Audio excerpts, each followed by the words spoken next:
ರಜನಿ ಅವರಲ್ಲಿ ಏನು ಬದಲಾವಣೆ ಕಂಡ್ರಿ ನೀವು ಆ್ಯಕ್ಚುಲಿ ಈ ಶೋ ಶುರು ಆದಮೇಲೆ? ಆದರೆ ಮೊದಲು ಏನು ಬೈತಿದ್ಲೋ ಅದಕ್ಕೆ ಇನ್ನೊಂದು 10% ಎಕ್ಸ್ಟ್ರಾ ಹಾಕು.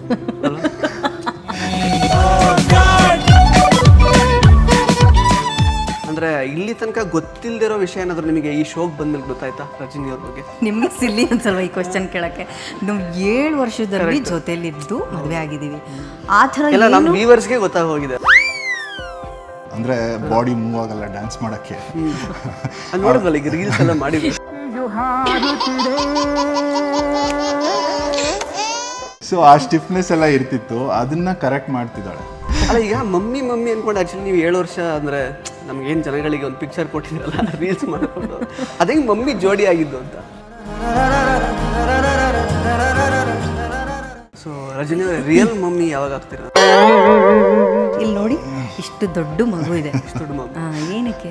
ಅವ್ರಿಗೆ ಮಮ್ಮಿ ಅವ್ರಿಗೆ ವೈಫ್ ಅಲ್ಲ ಅಷ್ಟೇ.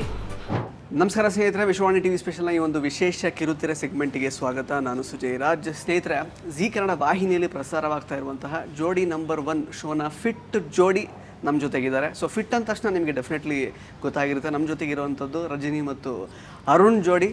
ಮಾತಾಡಿಸ್ತಾ ಹೋಗೋಣ. ಹೇಗಿದ್ದೀರಾ ಇಬ್ರು? Super, fantastic, ಫೆಂಟಾಬುಲಸ್. ನೋಡಿದ್ರೇ ಗೊತ್ತಾಗ್ತಾ ಇದೆ. ಸರ್ ನೀವೇನು ಮಾತಾಡಲಿಲ್ಲ. ಅವರಷ್ಟೇ ಸೂಪರ್.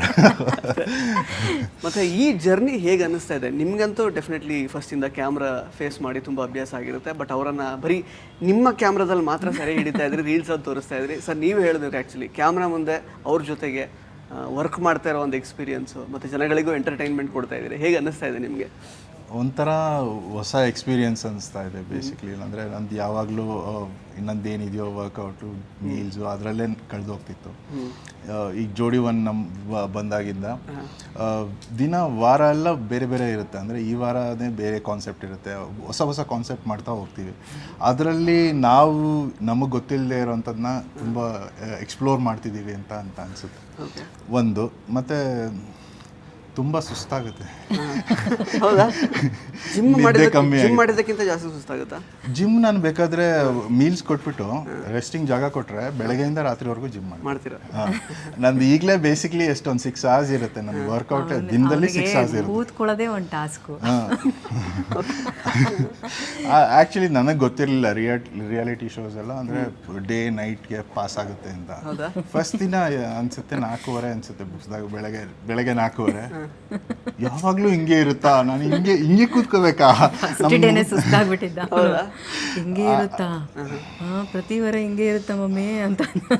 ಇಲ್ಲ ಕಣ, ಇದು ಪ್ರತಿ ವಾರಕ್ಕೊಂದ್ಸಲ ಅವ್ರದ್ದು ಶೂಟ್ಸ್ ಹಾಗಾದ್ರೆ ಹೇಗಿರ್ಬೋದು? ನಮ್ದೆಲ್ಲ ಅವ್ರದ್ದು ಅದು ಎಕ್ಸ್ಪೀರಿಯನ್ಸ್ ಆಗಲಿ ಅಂತಾನೆ ಕರ್ಕೊಂಡ್ ಬಂದಿದ್ದೀವಿ ಅಲ್ವಾ? ಸೊ ಜೋಡಿ ನಂಬರ್ 1 ಆಗೋದು ಕಷ್ಟ ಇದೆ ಹಾಗಾದ್ರೆ. ತುಂಬಾನೇ ಕಷ್ಟ ಇದೆ. ಬಟ್ ಅದಕ್ಕಿಂತ ಹೆಚ್ಚಾಗಿ ನಾವು ಇನ್ನೂ ಚೆನ್ನಾಗಿ ಅರ್ಥ ಮಾಡ್ಕೊಂಡ್ವಿ ಅಂತ ಅನ್ಸುತ್ತೆ ಇಲ್ಲಿಗೆ ಬಂದು. ಜೆಲ್ಲಾಗಕ್ಕೆ ಟೈಮ್ ಸಿಗ್ತಾ ಇದೆ ನಮಗೆ. ರಜನಿ ಅವರಲ್ಲಿ ಏನು ಬದಲಾವಣೆ ಕಂಡ್ರಿ ನೀವು ಆ್ಯಕ್ಚುಲಿ ಈ ಶೋ ಶುರು ಆದಮೇಲೆ? ಅಂದರೆ ಕ್ಯಾಮ್ರಾ ಮುಂದೆ ಅವ್ರು ಹೇಗಿರ್ತಾರೆ, ಕ್ಯಾಮ್ರಾ ಇಲ್ಲದೆ ಇರುವಾಗ ಹಿಂಗಿರ್ತಾರೋ ಹಾಗೆ ಇರ್ತಾರ ಅಥವಾ ಹೇಗೆ? ಆದರೆ ಮೊದಲು ಏನು ಬೈತಿದ್ಲೋ ಅದಕ್ಕೆ ಇನ್ನೊಂದು 10% ಎಕ್ಸ್ಟ್ರಾ ಹಾಕು.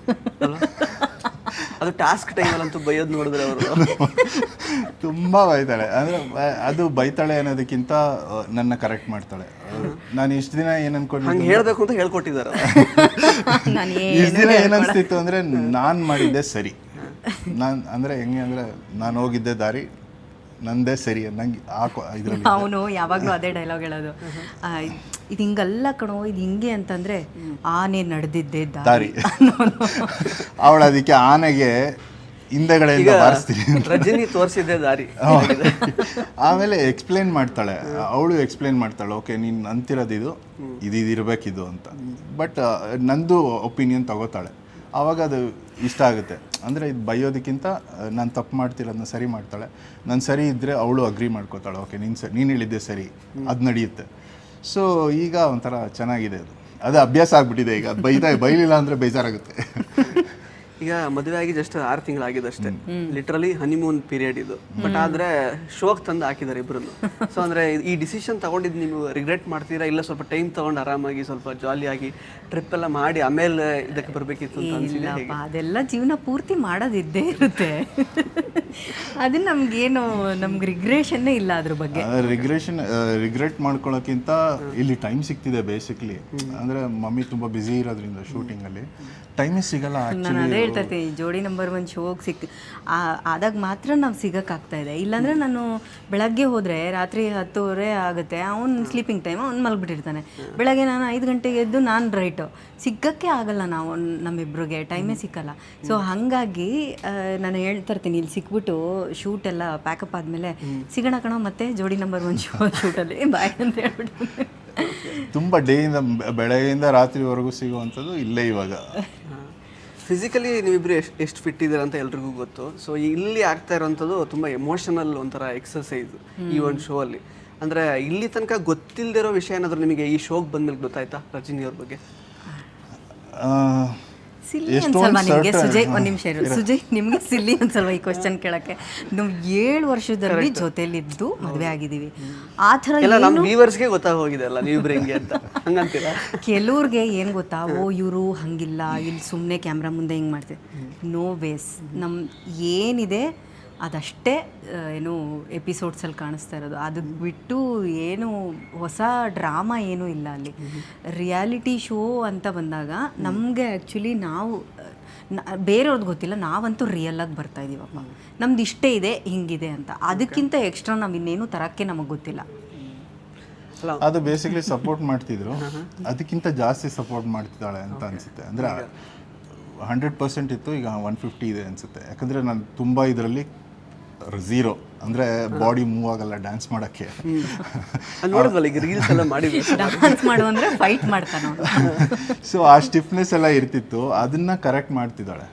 ಸೊ ಅದೆಲ್ಲ ಮಾಡೋಕ್ಕೆ ಬಿಟ್ಬಿಟ್ಟಿದ್ಲು. ಆ್ಯಕ್ಚುಲಿ ನಿನ್ನ ಕೈಲಿ ನಾನು ಡ್ಯಾನ್ಸ್ ಮಾಡ್ಸೋಕ್ಕೆ ಆಗೋದೇ ಇಲ್ಲ, ಯಾರಿಗಾದ್ರೂ ಮಾಡಿಸ್ಬಿಡ್ತೀನಿ, ನಿನ್ನ ಕೈಲಿ ಆಗಲ್ಲ ನೋಡು. ಬಟ್ ಇವಾಗ ಅದು ನೆಸೆಸಿಟಿ ಆಗ್ಬಿಟ್ಟಿದೆ, ಸೊ ಮಾಡಿಸ್ತಾಳೆ. ಅದು ಮಾಡಿಸಲ್ಲ ಅನ್ಕೋತಿದ್ದೆ, ಅದು ಮಾಡಿಸ್ತಾ ಇದ್ದಾಳೆ. ಓಕೆ, ಸ್ಟಿಫ್ನೆಸ್ ಜೊತೆ ಫ್ಲೆಕ್ಸಿಬಿಲಿಟಿನೂ ಬರ್ತಾ ಇದೆ. ಸೊ ಬೈಗುಳಗಳನ್ನೆಲ್ಲ ನೀವು ಒಂಥರ ಆಶೀರ್ವಾದ ಥರ ತಗೋತಾ ಇದ್ದೀವಿ ಒಂಥರ. ಅಲ್ಲ, ಈಗ ಮಮ್ಮಿ ಅನ್ಕೊಂಡು ಆ್ಯಕ್ಚುಲಿ ನೀವು 7 ವರ್ಷ ಅಂದರೆ ನಮ್ಗೇನು ಜನಗಳಿಗೆ ಒಂದು ಪಿಕ್ಚರ್ ಕೊಟ್ಟಿದ್ರಲ್ಲ ರೀಲ್ಸ್ ಮಾಡಿಕೊಂಡು, ಅದೇ ಮಮ್ಮಿ ಜೋಡಿ ಆಗಿದ್ದು ಅಂತ? ಮೊದಲಿಂದನೂ ಮಮ್ಮಿ ಇರಲಿಲ್ಲ ಆ್ಯಕ್ಚುಲಿ. ಸ್ಟಾರ್ಟ್ ಆಗಿದ್ದು ರಜನಿ ಅವರೇ ಇಂದ ಸ್ಟಾರ್ಟ್ ಆಗಿದ್ದು. ಅಲ್ಲಾದಮೇಲೆ ರಾಕ್ಷಸ, ಪಿಚಾಚಿ ಅದೆಲ್ಲ ಓಡ್ತು. ಅದೆಲ್ಲ ಆದಮೇಲೆ ಕೊನೆಯಲ್ಲಿ ತುಂಬ ಕ್ಲೋಸ್ ಆದ್ವಿ ಅನಿಸ್ದಾಗ ಅದು ಒಂದು. ಮತ್ತು ಒಂದು ಯಾವುದೋ ರೀಲಲ್ಲಿ ಅದು ಸುಮ್ಮನೆ ಮಮ್ಮಿ ಅಂತ ಕರೆದಿದ್ದು, ಅದೊಂಥರ ಕನೆಕ್ಟ್ ಆಯ್ತದು ನನಗೂ ಅವಳಿಗೂ. ಆಮೇಲೆ ಆ ಕೇರಿಂಗ್ ತೋರಿಸ್ತಾ ಇದ್ಲು, ಆ ಕೇರಿಂಗ್ ನನಗೆ ಇಷ್ಟ ಆಯಿತು. ಆಮೇಲೆ ನಾನು ಎಷ್ಟೋ ಮಾಡೋಕ್ಕಾಗಲ್ಲ ಅಂದ್ಕೊಳ್ಳೋದನ್ನು, ಇಲ್ಲ ನೀವು ಕೈಲಿ ಆಗುತ್ತೆ ಮಾಡು, ನಾನಿದ್ದೀನಿ ಮಾಡು ಅನ್ನೋದು ಅದು ತೋರ್ಸೋಕ್ಕೆ ಸ್ಟಾರ್ಟ್ ಮಾಡಿದ್ಲು. ಅದರಿಂದ ನಾನು ಆ ಮಮ್ಮಿ ಅನ್ನೋದು ಆ ಫೀಲಿಂಗ್ ಜಾಸ್ತಿ, ಅಂದರೆ ಬರೀ ಸ್ಟಾರ್ಟಿಂಗ್ ಸುಮ್ಮನೆ ಮಮ್ಮಿ ಸ್ಟಾರ್ಟ್ ಆಗಿದ್ದು, ಆ ಒಂದು ಸ್ಥಾನ ಕೊಟ್ಟನಲ್ಲ ಮಮ್ಮಿ ಅಂತ ಆ ಫೀಲಿಂಗ್ ಜೊತೆಗೆ, ಆವಾಗ ಆ ಕನೆಕ್ಷನ್ ತುಂಬ ಸ್ಟ್ರಾಂಗ್ ಆಯಿತು ಅಂತ ಅನ್ಸುತ್ತೆ. ಕರೆಕ್ಟ್. ಸೊ ರಜನಿ ಅವರೇ, ರಿಯಲ್ ಮಮ್ಮಿ ಯಾವಾಗ ಆಗ್ತೀರಾ ಅಂತ? ಅಯ್ಯೋ, ಎಲ್ಲರೂ ಅದೇ ಕ್ವಶನ್. ಇಷ್ಟು ದಿನ ಯಾವಾಗ ಸಿಕ್ಕಿದ್ರು ಮದುವೆ ಯಾವಾಗ ಆಗ್ತೀರಾ ಅಂದರೆ ಇವಾಗ ಇಲ್ಲಿಗೆ ಬಂದಿದ್ದೀರಾ. ಇಲ್ಲಿ ನೋಡಿ, ಇಷ್ಟು ದೊಡ್ಡ ಮಗು ಇದೆ. ಇಷ್ಟು ದೊಡ್ಡ ಮಮ್ಮಿ ಏನಕ್ಕೆ? ಅವ್ರಿಗೆ ಮಮ್ಮಿ, ಅವ್ರಿಗೆ ವೈಫ್ ಎಲ್ಲ ಅಷ್ಟೇ, ಹಾಗೆ ಸಾಕು. ಇದನ್ನೇ ಸಾಕಾಗ್ತಾ ಇಲ್ಲ ನನ್ನ ಕೈಲಿ, ಇನ್ನು ಅದು ಬೇರೆ ಯಾಕೆ ಎಕ್ಸ್ಟ್ರಾ ಅಂತ. ಹೌದಾ? ಇದೇ ಫೈನಲ್ ಡಿಸಿಷನ್ ಹೀಗೆ ಅನ್ಕೋತಾ ಇದ್ದೀವಿ ಸದ್ಯಕ್ಕೆ.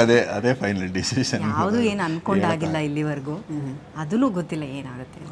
ಓಕೆ, ಈಗ ಜೋಡಿ ನಂಬರ್ 1 ಅಲ್ಲಿ ನಿಮಗೆ ತುಂಬ, ನೀವು ಒಂದು ಕಪಲಿಂದ ಇನ್ಸ್ಪೈರ್ ಆದ್ವಿ, ಬೇರೆ ಕಪಲ್ಸಿಂದ ಯಾರಾದರೂ ಒಬ್ರು ಕಪಲಿಂದ ತುಂಬ ಇನ್ಸ್ಪೈರ್ ಆದ್ವಿ ನಿಮ್ಮ ಲೈಫ್ಗೂ, ಲೈಕ್ ಅಂದರೆ ಅವ್ರು ತುಂಬ ಪರಿಣಾಮ ಬೀರಿದ್ರು ಅಂದರೆ ಯಾವ ಜೋಡಿ?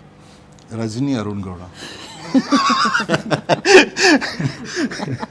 ನಮಗೆ ನಾವೇ ಇನ್ಸ್ಪಿರೇಷನ್. ಅದೇ ಆ್ಯಕ್ಚುಲಿ ನಾನು ಹೇಳ್ದಂಗೆ, ನಾವು ಹಿಂಗೆ ಮಾಡ್ಬೋದು ಅನ್ನೋದು ನಮ್ಗೆ ಗೊತ್ತಿರಲಿಲ್ಲ. ನಾವು ಹಿಂದಿನ ಶೋಸ್ ಎಲ್ಲ ನೋಡಿದಾಗ ಓಕೆ ನಾವೇನೇ ಇದು ಮಾಡಿರೋದು ಅಂತ ಆ ಇನ್ಸ್ಪಿರೇಷನ್ ನಮಗೆ ನೆಕ್ಸ್ಟು ಬರ್ತಿರೋ ಟಾಸ್ಕ್ಸಲ್ಲಿ ಅನಿಸುತ್ತೆ.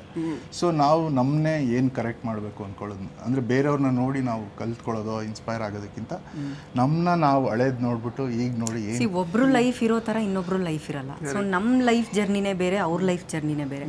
ಸೊ ನಮ್ಮ ಇಬ್ಬರಲ್ಲಿ ಕಂಪ್ಯಾಟಿಬಿಲಿಟಿಲಿ ಏನೇನೋ ನಾವು ಚೇಂಜಸ್ ಮಾಡ್ಕೊಳ್ಬೋದು ಅಂತ ನಾವೇ ಅದನ್ನ ಗೇಜ್ ಮಾಡಬೇಕೇ ಹೊರತು ಕಂಪ್ಯಾರಿಸನ್ ಇರಬಾರ್ದು. ಇವತ್ತಾನೆ ಪೋಸ್ಟ್ ಹಾಕಿದ್ದೀನಿ, ಕಂಪೇರ್ ಮಾಡ್ಕೋಬೇಡಿ ಯಾರಿಗೂ ಯಾರು. ಬಂಡಿ ಮಹಾಕಾಳಿ ದೇವಸ್ಥಾನದ ಹೌದು, ಕರೆಕ್ಟ್ ನೋಡಿ. ಸೊ ಕಂಪ್ಯಾರಿಸನ್ ಇರಬಾರ್ದು ಲೈಫಲ್ಲಿ. ಸೊ ಅವ್ರನ್ನ ನೋಡಿ ನಾವು ಏನೋ ಒಂದು ಹಿಂಗಾದರೆ ಹಿಂಗಾಗತ್ತೆ ಅನ್ನೋದ್ರ ಬಗ್ಗೆ ನಾವು ಚೇಂಜಸ್ ತೊಗೊಳ್ಬೋದೇ ಹೊರತು ಕಂಪ್ಯಾರಿಸನ್ ಮಾಡ್ಕೊಳಕ್ಕೆ ಹೋಗ್ಬಾರ್ದು. ಸೊ ಅದು ನಮ್ಮ ಲೈಫಲ್ಲಿ ನಾವೇನು ಚೇಂಜಸ್ ಮಾಡ್ಕೊಳ್ಬೋದು ಅಂತ ನಮಗೆ ನಾವೇ ಚೇಂಜ್ ಮಾಡ್ಕೋಬೇಕಷ್ಟೆ. ಓಕೆ ಸರ್, ಜೆನ್ಜಿ ಕಿಡ್ಸ್ಗಳಿಗೆ ಏನೊಂದು ರಿಲೇಷನ್ಶಿಪ್ ಅಡ್ವೈಸ್ ಏನಾದ್ರು ಕೊಡೋದಾದ್ರೆ ನೀವು? ಅದಂದರೆ ಏನಂತ ಗೊತ್ತಿದೆಯಾ ಫಸ್ಟ್ ಆಫ್ ಆಲ್ ಅವ್ರಿಗೆ? ಫಾಸ್ಟ್ ಫುಡ್ ಅಲ್ಲ life, it's a real deal. ಒಂದ್ಸಲಿ ಯಾವುದಕ್ಕೂ ಒಂದು ಕಮಿಟ್ ಆದರೆ try to stick to it. ಅಂದರೆ ಜೆನ್ಸೀಸ್ ಏನಾಗಿದೆ ಅಂದರೆ ಎಲ್ಲ ಫಾಸ್ಟ್ ಓಕೆ ಇವತ್ತಿರೋದು ನಾಳೆ ಇಲ್ಲ, ಮತ್ತು ಆಪ್ಷನ್ಸ್ ಜಾಸ್ತಿ. ಆಪ್ಷನ್ಸ್ ಇದಿಲ್ಲ ಅಂದರೆ ಇನ್ನೊಂದು ಇಲ್ಲ, ಇನ್ನೊಂದು ಅದು ಹೋಗ್ತಾ ಇದೆ. ಆ ಬಾಂಡಿಂಗ್ ಏನು ಬರ್ತಿತ್ತೋ ಮೊದಲು, ಈಗ ನಮ್ಮ ಬಾಂಡಿಂಗಲ್ಲೇ ಕಮ್ಮಿ ಇದೆ ಆ್ಯಕ್ಚುಲಿ. ಅದೇ ನಮ್ಮ ತಾತ ಮುತ್ತಾತ ತಗೊಂಡ್ರೆ ಆ ಬಾಂಡಿಂಗ್ ಇನ್ನೂ ಜಾಸ್ತಿ ಇದೆ. ಅದು ಆ ಬಾಂಡಿಂಗ್ನ ನಾವು ತಗೊಳ್ಳೋದಕ್ಕೆ ಅಷ್ಟಷ್ಟು ವರ್ಷ ಜೊತೆಲಿ ಬದುಕ್ತಾ ಇದ್ದೀವಿ. ಅಂದರೆ ಇನ್ನೊಬ್ಬರನ್ನ ಯೋಚನೆ ಮಾಡೋದು 1% 0.5% ಇರ್ತಿತ್ತು ಲೈಫಲ್ಲಿ.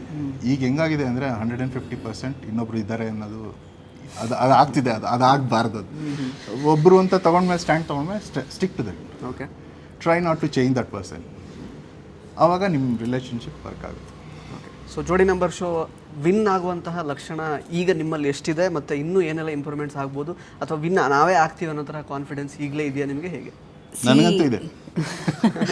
ತುಂಬ ಕಷ್ಟಪಡ್ತಾ ಇದ್ದೀವಿ ನಾವು. ಇವ್ರಿಗೆ ಫಸ್ಟ್ ರಿಯಾಲಿಟಿ ಶೋ ಅಲ್ವಾ, ಅದಕ್ಕೆ ಇಷ್ಟು ಜೋಶಲ್ಲಿದ್ದಾನೆ. ನಮಗೆ ಅಂದರೆ ಜೋಡಿ ನಂಬರ್ 1 ಬಿಟ್ಟು ಬೇರೆ ರಿಯಾಲಿಟಿ ಶೋ ನಾನು ಮಾಡಿರೋದ್ರಿಂದ ಲಾಸ್ಟ್ ಮೂಮೆಂಟಲ್ಲಿ ಏನು ಬೇಕಾದರೂ ಆಗ್ಬೋದು. ಇಲ್ಲಿ ಇದೊಂಥರ ಮ್ಯಾಚ್ ಥರ. ಲಾಸ್ಟ್ ಬಾಲಲ್ಲಿ ಏನು ಬೇಕಾದರೂ ಚೇಂಜಸ್ ಆಗುತ್ತೆ, ಲಾಸ್ಟ್ ಓವರಲ್ಲಿ ಏನು ಬೇಕಾದ್ರೂ ಚೇಂಜಸ್ ಆಗುತ್ತೆ. ಹಾಗೆ ನಮ್ಮ ಕಡೆಯಿಂದ ನಾವು 100% ಎಫರ್ಟ್ ಹಾಕ್ತಾ ಇದ್ದೀವಿ, ಬಟ್ ಗೊತ್ತಿಲ್ಲ ಏನಾಗುತ್ತೆ ಅಂತ. ಓಕೆ, ಈಗ ರಿಯಾಲಿಟಿ ಶೋ ಅಂದರೆ ವಾರದಲ್ಲಿ ಅಟ್ಲೀಸ್ಟ್ ಈ ಶೋ ಮಾಡುವಾಗ ಸಿಗ್ತಾ ಇದ್ದೀರಾ, ಮತ್ತು ಅವ್ರಿಗೆ ಸೀರಿಯಲ್ಸು ಇರುತ್ತೆ, ಜೊತೆಗೆ ನಿಮ್ಮ ಜಿಮ್ ಎಲ್ಲ ಇರುತ್ತೆ. ಮತ್ತು ಯಾವಾಗ ನಿಮಗೆ ನೀವು ಟೈಮ್ ಅಂದರೆ ಫ್ರೀ ಟೈಮ್ ಅಂತ ಸಿಕ್ಕಾಗ ಏನು ಮಾಡ್ತೀರಾ ನೀವು? ಆ್ಯಕ್ಚುಲಿ ಫ್ರೀ ಟೈಮ್ ಸಿಕ್ತಾಗ ವಿಡಿಯೋಸ್ ಮಾಡ್ತೀವಿ, ವಿಡಿಯೋಸ್, ರೀಲ್ಸ್ ಮಾಡ್ತಾ ಇದ್ದೀವಿ. ಅವಳು ಜಿಮ್ ಬರ್ತಾಳೆ, ಇಲ್ಲಾಂದರೆ ಜಿಮ್ ನಾನು ಒಬ್ಬನೇ ವರ್ಕೌಟ್ ಮಾಡಬೇಕು, ಅದೊಂದಿರುತ್ತೆ. ಆಮೇಲೆ ಎಲ್ಲಾದರೂ ಆಚೆ ಹೋಗ್ಬೇಕಾದ್ರೆ, ಅಂದರೆ ತುಂಬ ಎಲ್ಲೂ ಫ್ಯಾನ್ಸಿ ಥರ ನಾವು ಇಲ್ಲ. ನಮ್ದು ಏನಿದ್ರು ಒಂದು ಇಡ್ಲಿನೋ ದೋಸೆನೋ ಆ ಥರ ನಂದು. ಯಾಕಂದರೆ ನಾನು ಯಾವಾಗಲೂ ನಾನ್ ವೆಜ್ ತಿಂತೀನಿ, ಅವಳು ಯಾವಾಗಲೂ ಫಿಶು ಚಿಕನ್ ಎಲ್ಲ ಇದ್ದೇ ಇರುತ್ತೆ. ಸೊ ನಾವು ಆಚೆ ಹೋಗಿ ತಿನ್ನುವಂಥದ್ದು ನಮಗೇನು ಆ ಕ್ರೇವಿಂಗ್ಸ್ ಇಲ್ಲ. ಬಟ್ ಎಲ್ಲಾದರೂ ಮೂವಿ ಆ ಥರ ಎಲ್ಲ ತಿನ್ನೋದೇ ಒಂದು ಕಾನ್ಸೆಪ್ಟು ಇಲ್ಲ ನಮ್ಮದು. ನಾವು ದಿನ ತಿಂತೀವಿ, ಅದು ರೆಗ್ಯುಲರಾಗಿ ತಿನ್ನೋದು ಪ್ರೋಸೆಸ್ಸು ಅಲ್ವಾ. ಅದನ್ನು ಎಲ್ಲೋ ಒಂದು ಚೆಂದ ಮಾಡಿ ಒಂದೊಳ್ಳೆ ಏನೋ ಅಟ್ಮಾಸ್ಫಿಯರಲ್ಲಿ ತಿನ್ನಬೇಕು ಆ ಥರದ್ದಿಲ್ಲ. ಸಿಕ್ಕಿದ್ರೆ ಸಾಕಪ್ಪ ಅನ್ನೋದು ನಮ್ಮದು. ಎಷ್ಟೋ ಸಲ ನೀವು ನಂಬಲ್ಲ, ಯಾವುದೋ ಒಂದು ಇದಕ್ಕೆ ದೊಡ್ಡ ರೆಸ್ಟೋರೆಂಟ್ಗೆ ಹೋಗಿರ್ತೀವಿ, ಎಲ್ಲ ಆರ್ಡರ್ ಮಾಡ್ತೀವಿ, ತಿಂತೀವಿ, ಸ್ಯಾಟಿಸ್ಫ್ಯಾಕ್ಷನ್ ಆಗಲ್ಲ. ನಾವು ತಿಂದಿದ್ದೀವಿ ಅನ್ಸಲ್ಲ. ತಿರ್ಗಾ ಹೋಗಿ ನಾರ್ಮಲ್ ಹೋಟ್ಲಲ್ಲಿ ಹೋಗಿ ತಿರ್ಗಾ ಇಡ್ಲಿ ತಿಂದಿರ್ತೀವಿ, ಓ ದಟ್ ಈಸ್ ಸ್ಯಾಟಿಸ್ಫೈಡ್ ಅಂತ, okay today's meal was good ಅಂತ ಆ ಫೀಲಿಂಗ್ ಅಲ್ಲಿ ಬಂದಿರುತ್ತೆ ನಮಗೆ. ಸೊ ಆ ಥರ ಹಂಗೆ ಪರ್ಫೆಕ್ಟ್ ಪಾರ್ಟ್ನರ್ಶಿಪ್ ಅನ್ನೋದು ಮಿತ್ ಅಂತ ಹೇಳ್ತಾರೆ. ಆ್ಯಕ್ಚುಲಿ ನೀವೇನು ಹೇಳ್ತೀರ ಅದ್ರ ಬಗ್ಗೆ? ಹೌದು, ಡೆಫಿನೆಟ್ಲಿ ಈಗಿನ ಸಿಚುವೇಶನಲ್ಲಿ ಅದು ತುಂಬಾ ಒಂದು ಆ್ಯಪ್ಟಾಗಿದೆ. ಹೇಳಬೇಕಂದ್ರೆ ತುಂಬ ಕಷ್ಟ ನಿಮಗೆ ಒಬ್ರಿಗೊಬ್ರು ಅರ್ಥ ಮಾಡಿಕೊಂಡು ಒಂದು ಸಸ್ಟೈನಬಲ್ ಆಗಿ ಇರೋದು. ಮತ್ತು ರಿಲೇಷನ್ಶಿಪ್ಪಲ್ಲಿ ಏನೋ ಒಂದು ಅಪ್ಸ್ ಆ್ಯಂಡ್ ಡೌನ್ಸ್ ಆಗುತ್ತೆ, ಅದನ್ನೆಲ್ಲ ಅರ್ಥ ಮಾಡಿಕೊಂಡು ಅವ್ರದ್ದು ಗುಡ್ ಆರ್ ಬ್ಯಾಡ್ ಆಗಿರ್ಬೋದು, ನನ್ನ ಗುಡ್ ಆರ್ ಬ್ಯಾಡ್ ಆಗಿರ್ಬೋದು, ಎಲ್ಲ ಸೈಡು ನೋಡಬೇಕಲ್ಲ. ಈಗ ನಾನು ಹೆಂಗೋ ಬೆಳೆದಿರ್ತೀನಿ, ಅವ್ರು ಹೆಂಗೋ ಬೆಳೆದು ಬಂದಿರ್ತಾರೆ, ಅವ್ರ ಲೈಫ್ ಸ್ಟೈಲೇ ಬೇರೆ, ಆಮೇಲೆ ವರ್ಕ್ ಸ್ಟೈಲೇ ಬೇರೆ, ನಮ್ಮದು ಫೀಲ್ಡೇ ಬೇರೆ, ಅವನ ಫೀಲ್ಡೇ ಬೇರೆ. ಅದೆಲ್ಲದನ್ನು ಒಟ್ಟುಗೂಡಿಸ್ಕೊಂಡು ಒಂದೇ ಪಾತಲ್ಲಿ ಹೋಗೋದಿದೆಯಲ್ಲ, ಇಟ್ಸ್ ಎ ಮಿತ್ ಓನ್ಲಿ ಅಲ್ಲ. ಸೊ ಏನು ಹೇಳ್ತೀರಾ ಅರುಣ್ ಅವರೇ? ಬೇಸಿಕಲಿ ಒನ್ ಡೇನ ತಗೋತಾ ಇದ್ದೀವಿ ಅಷ್ಟೇ. ನಾವು ತುಂಬ ದೂರ ಪ್ಲ್ಯಾನ್ ಮಾಡ್ತಿಲ್ಲ. ಓಕೆ ನಾಳೆ ಚೆನ್ನಾಗಿರೋಣ, ನಾಳೆ ಖುಷಿಯಾಗಿರೋಣ, so that is what is our motive. ಅಂದರೆ ಇವತ್ತು ಏನು ಕಿತ್ತಾಡಿದ್ದೀವೋ ಅದನ್ನು ಸಾಯಂಕಾಲದವರೆಗೂ ಅಥವಾ ಇನ್ನೊಂದು ಅವರೋ ಇನ್ನೊಂದು 15 ನಿಮಿಷದೊಳಗೆ ಸಾಲ್ವ್ ಆಗಬೇಕದು. ಆದಷ್ಟು ನಾವು ಪ್ರೊಲಾಂಗ್ ಮಾಡಲ್ಲ ಅದನ್ನು. ಸೊ ಅದು ಮಾಡದೇ ಇರೋದ್ರಿಂದ ನಮ್ಮ ರಿಲೇಷನ್ಶಿಪ್ ಓಕೆ ನೆಕ್ಸ್ಟ್ ಲೆವೆಲ್ಗೆ ಹೋಗ್ತಿದೆ ಮತ್ತು ಸಸ್ಟೈನ್ ಮಾಡ್ತಿದ್ದೀವಿ ಅನ್ನೋದು ಅನಿಸುತ್ತೆ ನಮಗೆ. ಕೊನೆಯ ಪ್ರಶ್ನೆ ಆ್ಯಕ್ಚುಲಿ, ಸೊ ನೀವಿಬ್ಬರು ಜಿಮ್ ಫ್ರೀಕ್ಸ್ ಆಗಿರೋದ್ರಿಂದ ಈ ಪ್ರಶ್ನೆ ನನ್ನ ತಲೆಗೆ ಇವಾಗ ಬಂದಿದ್ದು. ನೋಡಿರ್ತೀವಿ ಆ್ಯಕ್ಚುಲಿ ಇನ್ಸ್ಟಾಗ್ರಾಮಲ್ಲೆಲ್ಲ ಜಿಮ್ ಫ್ರೀಕ್ಸ್ ಅಂದರೆ ಯಾರೂ ಹೇಳದೇ ಇರುವಂತಹ ಒಂದು ಸೈಡ್ ಎಫೆಕ್ಟ್ ಅನ್ನೋ ಥರ ಅದೆಲ್ಲ ಆ್ಯಕ್ಚುಲಿ ವೀಡಿಯೋ ಹಾಕಿರ್ತಾರೆ ಕೆಲವರು. ಅಂದರೆ ಈಗ ಆಲ್ವೇಸ್ ಫೀಲಿಂಗ್ ಹಾನಿ ಅನ್ನೋ ಥರ. ನೀವಿಬ್ಬರು ಆ್ಯಕ್ಚುಲಿ ಜಿಮ್ ರ್ಯಾಟ್ಸ್ ಇವಾಗ, ಹೆಂಗೆ ಇದು ಅಂತ? ಅದು ಕೆಲವು ವಿಷಯದಲ್ಲಿ ಇರುತ್ತೆ, ಕೆಲವು ವಿಷಯದಲ್ಲಿ ಇರಲ್ಲ. ಅದು ಬೇಸಿಕ್ಲಿ ಒಂದೆಲ್ಲ ಸಸ್ಟೈನ್ ಆಗೋ ಥರನೇ ಇರುತ್ತೆ. ಸುಮ್ಮನೆ ಅದು ಯಾವುದೋ ಒಂದು ಕಾನ್ಸೆಪ್ಟಲ್ಲಿ ಯಾರೋ ಹಾಕಿರ್ತಾರೆ. ನೀವು ಗೊತ್ತಿರುತ್ತೆ actually fitness influencers, so called big fitness influencers with 1 million 2 million 3 million followers ಇರ್ತಾರೆ. ಅವರು ಒಂದ್ಸಲಿ 6 ಪ್ಯಾಕ್ ಮಾಡ್ಕೊಂಡಿರ್ತಾರೆ. ಅದು ಮಾಡ್ಕೊಂಡ್ಮೇಲೆ ಆ ಫೋಟೋನ ಇನ್ನ 5 ವರ್ಷ ಹಾಕ್ತಿರ್ತಾರೆ. ಇನ್ನೂ ಇದೆ ಅಂತ ಅಂದ್ಬಿಟ್ಟು ಸುಮ್ಮನೆ ಜ್ಞಾನ ಕೊಡೋದು ಇದೆ ಅಂತ. ನನ್ನ ಪ್ರಕಾರ ಬೇಸಿಕ್ಸ್ ಈಗೊಂದು 20-30 ವರ್ಷದ ಹಿಂದಗಡೆ ಏನು ಮಾಡ್ತಿದ್ರು ಅವ್ರೇನು ಈ ಥರ ಫ್ಯಾನ್ಸಿ ಇರ್ತಿರ್ಲಿಲ್ಲ. ಓಕೆ ಈ ವರ್ಕೌಟ್ ಹಿಂಗೆ ಎಳಿಬೇಕು ಅರ್ನಾಲ್ಡ್ ಅವರೆಲ್ಲ ಮಾಡಿರೋದು ಬೇಸಿಕ್ ಒಂದು ಬೌಂಡ್ರಿ ಹಾಕೊಂಡಿದ್ರು. ಚೆನ್ನಾಗಿ ತಿನ್ನಬೇಕು, ಚೆನ್ನಾಗಿ ವರ್ಕೌಟ್ ಮಾಡಬೇಕು. ಈಗ ಹಿಂಗಾಗಿದೆ ಅಂದರೆ ಚೆನ್ನಾಗಿ ತಿನ್ನಬಾರ್ದು, ಹಿಂಗೆ ತಿನ್ನಬೇಕು. ಅದು ವರ್ಕ್ ಆಗಲ್ಲ ಅದು. ಸೊ ಅದು ಯಾರೋ ಒಬ್ರು ತಂದಿರೋ ಕಾನ್ಸೆಪ್ಟ್ ಅಂತ ಅನಿಸುತ್ತೆ ಅಷ್ಟೇ. ಸೊ ಒಳ್ಳೇದಾಗಲಿ ಇಬ್ರಿಗೂ. ಜೋಡಿ ನಂಬರ್ 1 ನೀವೇ ಆಗಿ ಅಂತ ನಾನು ಆಶಿಸ್ತೀನಿ. ಇನ್ಫ್ಯಾಕ್ಟ್ ಎಲ್ರಿಗೂ ಅದೇ ಹೇಳ್ತೀನಿ ನಾನು. Thank you so much. ನನಗೆ ಗೊತ್ತು ನೀವು ಇಲ್ಲಿ ಕಂಟೆಂಟ್ ಮಾಡಕ್ಕೆ ಬಂದಿದ್ದೀರಾ ಅಂತ. ಆ ಕಂಟೆಂಟ್ ತಕ್ಕೊಂಡೇ ಹೋಗ್ತೀರಾ ಅಂತ ನನಗೆ ಗೊತ್ತು. Thank you so much. ಅದಕ್ಕೆ ನೀವೆಲ್ಲ ಸಪೋರ್ಟ್ ಮಾಡ್ತಿರೋದಕ್ಕೆ ಥ್ಯಾಂಕ್ ಯು ಸೊ ಮಚ್. ಒಳ್ಳೇದಾಗಲಿ, all the best. Thank you. So ಸ್ನೇಹಿತರೆ, ಇದಾಗಿತ್ತು ಅರುಣ್ ಮತ್ತು ರಜನಿ ಅವರ ಮಾತುಗಳು. ಮತ್ತೆ ಭೇಟಿ ಆಗ್ತಾ ಇರೋಣ. ಧನ್ಯವಾದ. ಸ್ನೇಹಿತರೆ ನಮಸ್ತೆ. ಮಾತೃಭೂಮಿ ಸೇವಾ ಫೌಂಡೇಶನ್ ಸತತವಾಗಿ 15 ವರ್ಷಗಳಿಂದ ಸಾಮಾಜಿಕ ಕೆಲಸಗಳನ್ನ ಮಾಡ್ಕೊಂಡು ಬಂದಿದೆ. ನಮ್ಮಲ್ಲಿ ಅನಾಥ ಮಕ್ಕಳು ಮತ್ತೆ ಸೌಲಭ್ಯವಂಚಿತ ಮಕ್ಕಳಿಗೋಸ್ಕರ ವಿದ್ಯಾಭ್ಯಾಸ, ಊಟ, ವಸತಿ ಇನ್ನಿತರ ವಿಚಾರಗಳಲ್ಲಿ ಸಪೋರ್ಟ್ ಮಾಡ್ತಾ ಬರ್ತಿದ್ವಿ. ನಮ್ಮಲ್ಲಿ ಓದಂತಹ ಮಕ್ಕಳು ಇಂಜಿನಿಯರಿಂಗ್ 1 ಜನ, MBBS ಒಬ್ಬರು, LLB 3 ಜನ ಮಾಡಿ ಅವ್ರ ಜೀವನವನ್ನು ರೂಪಿಸ್ಕೊಂಡಿದ್ದಾರೆ. ಇನ್ನು ಈ ರೀತಿ ಇರುವಂತಹ ಅವಶ್ಯಕ ಇರುವಂತಹ ಮಕ್ಕಳಿಗೋಸ್ಕರ ಈಗ ಕೆಲವೇ ದಿನಗಳಲ್ಲಿ ನಾವು ಒಂದು ಬಿಲ್ಡಿಂಗ್ ನ ಲೋಕಾರ್ಪಣೆ ಮಾಡ್ತಿದ್ದೀವಿ. ಈ ಒಂದು ಉನ್ನತವಾದಂತಹ ಕೆಲಸಕ್ಕೆ ಯಾರಾದ್ರೂ ಕೈ ಜೋಡಿಸಬೇಕು ಅಂತ ಮನಸ್ಸಿದ್ವಿ. ಕೆಳಗಡೆ ಕಾಣ್ತಿರುವಂತಹ ನಂಬರ್ಗೆ ಸಂಪರ್ಕಿಸಿ. ಇಂಟ್ರೆಸ್ಟಿಂಗ್ ಮತ್ತು ಇನ್ಫಾರ್ಮೇಟಿವ್ ವಿಡಿಯೋಗಳನ್ನ ಮಿಸ್ ಮಾಡ್ಕೋಬೇಡಿ. ಈಗಲೇ ಸಬ್ಸ್ಕ್ರೈಬ್ ಮಾಡಿ.